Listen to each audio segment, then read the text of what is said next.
अस्सलाम वालेकुम रहमतुल्लाहि व बरकातुहू। Doctor Abdul is here. Welcome mathematics step point. जैसा कि आपको पता है कि आईबीसीसी की तरफ से डॉक्यूमेंट्स वेरिफिकेशन लाजमी करार दे दिया गया है और इन डॉक्यूमेंट्स को आपने कैसे वेरीफाई करवाना है इसके ऊपर बाकायदा मैंने ये पहले भी एक वीडियो अपलोड की थी जो कि आप इस चैनल पर जाकर देख सकते हैं। इस पर सारा आपको तरीकाकार बताया गया था कि आपने बोर्ड में कैसे जाना है और बाद में आईबीसीसी में जाके कैसे डॉक्यूमेंट्स वेरीफाई करवाने हैं। लेकिन मसला ये आ रहा था स्टूडेंट्स को कि उन्होंने अपॉइंटमेंट कैसे लेनी है, क्योंकि आप अपॉइंटमेंट लिए बगैर कभी ना जाइएगा। अगर आप आईबीसीसी ऐसे ही जाते हैं तो आपको वहाँ पर बहुत ज़्यादा जो है ज़लालत का सामना करना पड़ेगा। इसलिए बेहतर है कि आप पहले अपनी अपॉइंटमेंट लें और उसके बाद ही आप आईबीसीसी के ऑफिस में जाएं। अभी आप लोगों ने अपॉइंटमेंट कैसे लेनी है इसके लिए मैं ये वीडियो बना रहा हूँ ताकि आपको सारा तरीकाकार समझा दिया जाए। आपने क्या करना है कि आईबीसीसी की वेबसाइट के ऊपर चले जाना है। जैसे आप आईबीसीसी की वेबसाइट के ऊपर जाएंगे तो यहाँ पर आपको इस तरह का लॉगिन और रजिस्टर का बटन नज़र आ जाएगा। आपने क्या करना है कि सबसे पहले यहाँ पर अपना अकाउंट रजिस्टर करना है। यहाँ पर अकाउंट रजिस्टर करने के लिए अपना नेम वगैरह लिखेंगे, यूज़र नेम कोई भी आप रख सकते हैं, अपनी ईमेल लगानी है, वो ईमेल लगाइएगा जो आपके पास एक्टिव है, और यहाँ पे आपने अपना फ़ोन नंबर लगा लेना है। यहाँ पे जेंडर वगैरह सेलेक्ट करने के बाद CNSE और अपना पासवर्ड एंटर करना है। ये जैसे ही आपका अकाउंट बनेगा उसके बाद आपने लॉगिन करना है। यहाँ पर एक बात और बता दूं कि आपने कोशिश करनी है कि इसे लैपटॉप पर ही अप्लाई करें। अगर आपके पास लैपटॉप नहीं है तो आप यहाँ पर मोबाइल की सेटिंग में जाके जब आप इसे गूगल क्रोम पर ओपन करेंगे यहाँ पर आप डेस्कटॉप साइट को ऑन कर सकते हैं ताकि किसी किस्म का कोई इशू ना हो। तो यहाँ पर लॉगिन कर लेंगे। लॉगिन करने के बाद आपने क्या करना है, जैसे आपको स्टेप्स बताए जाएँ आपने इनको फॉलो करना है। यहाँ पे कुछ स्टेप्स हैं और यहाँ पर ये कुछ चीज़ें बताई गई हैं जो कि मैं आपको बता देता हूँ। देखिए इसमें 2 तरीके हैं, एक तो आप खुद भी जाके करवा सकते हैं अगर आप जल्दी करवाना चाहते हैं, या आप इसे कोरियर के थ्रू भी सेंड कर सकते हैं। कोरियर के थ्रू सेंड करने के लिए इसकी आपसे 300 एक्स्ट्रा फ़ीस ली जाएगी, और अगर आप खुद वहाँ पर जाते हैं तो उसकी आपसे कोई फ़ीस वगैरह नहीं ली जाएगी। यानी कि जो कोरियर सर्विस है, जस्ट जो आपको डॉक्यूमेंट्स की फ़ीस है जो कि 1200 पर डॉक्यूमेंट बनती है वो आपसे ली जाएगी। जो कुछ बातें बताई गई हैं कि जो F22 22 लाहौर, रावलपिंडी, साहिवाल और बहालपुर से हैं उनको बोर्ड में जाने की ज़रूरत नहीं है सील्ड इन्वेल्प लेने की, यानी ये कुछ बातें बताई गई हैं लेकिन ऐसा नहीं है। मैंने बोर्ड से कंफर्म किया था। तो जो भी बच्चा है, जो मैंने पहले ऑलरेडी वीडियो बनाई है कि पहले आपको बोर्ड में जाना पड़ेगा, उसके बाद आपको आईबीसीसी जाना पड़ेगा, तो आपको ये वाला प्रोसीजर फॉलो करने की ज़रूरत पड़ेगी। तो अब हम यहाँ नेक्स्ट पे चले जाते हैं। यहाँ से हमारा काम स्टार्ट होता है। यहाँ पे क्या करना है हमने कि अपनी सारी डिटेल्स देनी है। मैंने ऑलरेडी यहाँ पे डिटेल्स फिल की हुई हैं तो आपको दिखा देता हूँ आपने यहाँ पे क्या कुछ फिल करने हैं। आपने नेम, मोबाइल नंबर और बाकी जो भी चीज़ें यहाँ पर बताई गई हैं आप लोग फिल कर लीजिएगा। ये सारी डिटेल्स फिल करने के बाद आपने इसे सेव एंड नेक्स्ट कर देना है। देन सेकंड स्टेप है, इसमें हमने अपनी एजुकेशन डिटेल्स फिल करनी है। जो भी डॉक्यूमेंट्स आप वेरीफाई करवाना चाहते हैं आपने उनकी डिटेल्स यहाँ पे पुट करनी है। ये मैंने ऑलरेडी यहाँ पे मैट्रिक की एक डिटेल वैसे फिल की हुई है आपको दिखाने के लिए। यहाँ पे हम सेकंड ईयर को भी ऐड करेंगे, यानी कि अपनी जो FSC है उसे भी हमने ऐड करना है। यहाँ पे ये सारी इंफॉर्मेशन वगैरह आप देंगे जैसे कि मैं यहाँ पर पुट कर रहा हूँ। आपने अपनी यहाँ पे सही इंफॉर्मेशन को सिलेक्ट कर लेना है, और ये यहाँ पर रोल नंबर वगैरह और ये जो रजिस्ट्रेशन नंबर वगैरह है ये आपके जो रिज़ल्ट कार्ड है उसके ऊपर लिखा होता है, आप इसे वहाँ से चेक कर सकते हैं। तो सर्टिफिकेट्स हैं ये यहाँ पे उसकी इंफॉर्मेशन आ चुकी है। अब यहाँ पे फिर सेव एंड नेक्स्ट करेंगे। अब यहाँ पे 2 ऑप्शन शो कर रहे हैं, खुद वहाँ पर जाना है या आपने कोरियर के थ्रू ये आपने वेरीफाई करवाने हैं। मैं आपको यही रिकमेंड करूँगा कि आप लोग खुद ही जाएँ। अगर कोरियर के थ्रू करवाते हैं तो टाइम काफ़ी ज़्यादा लग जाता है, तो क्योंकि ये आपके रीजनल डॉक्यूमेंट्स होते हैं तो बेहतर है आप खुद चले जाएँ। यहाँ सेव एंड नेक्स्ट कर देंगे।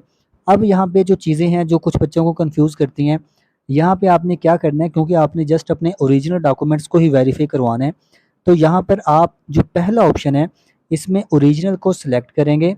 ओरिजिनल को सिलेक्ट करने के बाद यहाँ पे नंबर ऑफ़ कापीज़ भी लिखा हुआ है, तो आपको कापीज़ वेरीफाई करवाने की ज़रूरत नहीं है। अगर आप यहाँ पे कापीज़ को ऐड करते हैं तो आप यहाँ पे देखेंगे 600 फ़ीस बढ़ा दी गई है, यानी कि 1200 फ़ीस वैसे आपकी होती है। अगर आप यहाँ पे कापीज़ को भी वेरीफाई करवाएंगे तो पर कापी आपका जो है यहाँ पर 600 बढ़ा दिया जाएगा। तो बेहतर यही है कि आप कापीज़ को सिलेक्ट ना करें। फिर यहाँ पे DMC 1 और DMC 2 आता है। ये क्या चीज़ें हैं, ये DMC 1 जो है ये आपका 9th का यहाँ पे रिज़ल्ट कार्ड का कह रहे हैं, और DMC 2 में आपके 10th के रिज़ल्ट कार्ड का कह रहे हैं। तो आपने इनको बिल्कुल भी नहीं छेड़ना, यहाँ पे आपका कोई काम नहीं है। जस्ट आप ये जो पहला ऑप्शन है इसमें आप सिलेक्ट करेंगे ओरिजिनल को, और इसी तरह जो इंटरमीडिएट है FSC है इसमें भी आपने अपने जो है ओरिजिनल को सिलेक्ट कर लेना है और यहाँ पे आपने 0 रहने देना है। तो बस इतना सा काम करना है। ये टोटल आपका 1200 और 1200 2400 बन जाएगा। अगर आप इसमें कोरियर के थ्रू करवाते हैं तो 300 आपका एक्स्ट्रा लगेगा। अब यहाँ पे लिखा हुआ है कि आपके जो इन्वेल्प हैं वो कितने हैं, वो 1 हैं, 2 हैं, कितने हैं। अब कई बच्चे ऐसे होते हैं जिनकी मैट्रिक किसी और जगह से होती है और जो एफएससी है वो किसी और बोर्ड से करते हैं, तो वो यहाँ पर क्योंकि उनके पास 2 इन्वेल्प होंगे तो वो यहाँ पर 2 को सिलेक्ट करेंगे। जब आप 2 को सिलेक्ट करेंगे तो आपकी फीस भी थोड़ी सी बढ़ जाएगी। पहले ये 2400 थी लेकिन अब ये 3200 हो गई है। तो मोस्टली बच्चों का एक इन्वेल्प होगा तो आपने एक को सिलेक्ट कर लेना है। ये इन्वेल्प आपको कहाँ से मिलेगा, ये बोर्ड से मिलता होता है, मैंने अपनी पिछली वीडियो में इसमें बताया हुआ है, आपको उसका लिंक भी डिस्क्रिप्शन में मिल जाएगा। तो यहाँ सेव एंड नेक्स्ट के ऊपर क्लिक कर देंगे। अब यहाँ पर देखें ये आखिरी स्टेप है, इसमें आपको सेंटर्स का पूछा गया कि आपने सेंटर कौन सा सिलेक्ट करना है। इसमें 6 सेंटर हैं, बहावलपुर, इस्लामाबाद, कराची, लाहौर, पेशावर एंड कोयटा। तो जो भी सेंटर आप यहाँ से चूज़ करना चाहते हैं आप कर सकते हैं। फॉर एग्जांपल अगर मैं इस्लामाबाद को चूज़ करता हूँ तो यहाँ पे पूछा हुआ है कि आप खुद जाना चाहते हैं या किसी और को भेजना चाहते हैं। अगर आप यहाँ पे ऑथोराइज को करेंगे तो यहाँ पे फिर आपको सारी उस बंदे की डिटेल्स वगैरह देनी पड़ेंगी। यहाँ पर मैं सेल्फ को ही क्लिक कर रहा हूँ, तो ये आप पे डिपेंड करते हैं आप कैसे इसको वेरीफाई करवाना चाहते हैं। फिर नीचे उन्होंने कहा है कि आप किस डेट को जाना चाहते हैं। अब ऐसा नहीं है कि आप अपनी मर्जी की डेट सेलेक्ट करेंगे और आपको मिल जाएगी। आप अब यहाँ पर देखें, मैं अगर आज वीडियो बना रहा हूँ, ये 6 अक्टूबर है, तो मैं 7 अक्टूबर को सिलेक्ट करता हूँ। यहाँ पे लिखा हुआ है नो स्लॉट्स अवेलेबल, और इसी तरह मैंने चेक किया था कि 10 अक्टूबर तक अभी कोई स्लॉट अवेलेबल नहीं है। और यहाँ पर 12 अक्टूबर को चेक कर लेते हैं, तो 12 अक्टूबर को स्लॉट्स जो हैं वो अवेलेबल हैं। इसमें जो है हम किस टाइम में जाना चाहते हैं, 7:30 से 1 के दरमियान में या 1:30 से 3:30 के दरमियान में। यहाँ पर ये शो करवा रहे हैं कि 170 टोटल जो हैं वो स्लॉट्स हैं और 54 इसमें से फिल भी हो चुकी हैं। तो बेहतर यही है कि आप जो है जल्दी से इसे करवा लें। करवानी तो आपको पड़ेगी ही, चाहे आपने नम्स में अप्लाई करना है या यूएचएस में अप्लाई करना है या आप किसी भी सूबे से हैं। अगर आपने एडमिशन लेना है एमबीबीएस या बीडीएस में तो डॉक्यूमेंट्स की वेरिफिकेशन लाजमी है। तो जैसे ही यहाँ पे क्लिक करेंगे, उन्होंने ये कहा हुआ है कि get attested document on the same day of appointment. जिस दिन आपको टाइम मिले आपने उस दिन आईबीसीसी ऑफिस चले जाना है। तो ये फाइनल कर देंगे। ये जैसे ही हम फाइनल करेंगे तो हमारे सामने जो हमारी एप्लीकेशन है वो आ चुकी है और यहाँ पर सक्सेसफुली हो चुका है। अब क्या करना है हमने कि यहाँ पे इस फॉर्म को भी प्रिंट कर लेना है। यहाँ पे प्रिंट चलान का ऑप्शन भी आ रहा है, तो ये चलान भी हमने पे करना है। ये चलान जब हम प्रिंट यहाँ पे करेंगे तो ये सारी इंफॉर्मेशन हमारी जो हमने फिल किया वो दी होगी। हम यहाँ पे प्रिंट चलान फॉर्म कर देंगे और हमारा जो चलान फॉर्म है वो प्रिंट होके आ जाएगा।